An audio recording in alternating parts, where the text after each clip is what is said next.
Gerard Butler plays a corporate headhunter whose personal and professional lives collide in The Headhunter's Calling, a moving drama about priorities, family, and love. From the Toronto International Film Festival, this is Red Carpet Diary.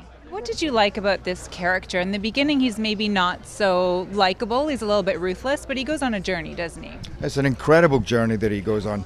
And I think that if this kind of sickness, this thing hadn't befallen his son, then that might never have changed, you know. But suddenly he has to stop and realize the healing and the stories that are in everything, basically, and to give of himself in sacrifice and the rewards that can come from that, you know. And there's winning at all costs, and then there's winning in a completely different way. I think it really deals with asking yourself what is important in your life and how to value that.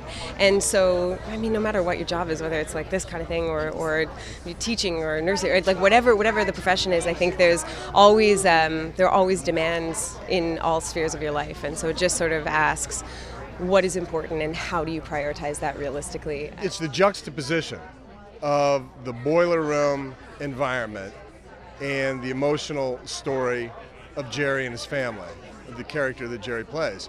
So it wouldn't have worked as well if the profession he was in was soft. You needed something hard, you needed something competitive, something greedy, something full of avarice, so that you could contrast the two, so you could show a person juggling his priorities throughout the story.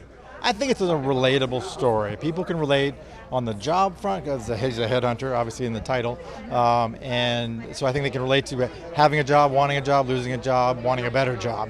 But they can also relate on the family front of, you know, how much time do you spend with your family, your wife, your kids, you know, what's their relationship with them, where you're trying to do good for them by earning, but it's also how do you balance the time spent and what's that worth? So I think people can relate to that in this day and age where we're all so busy and we're all so focused on so many things.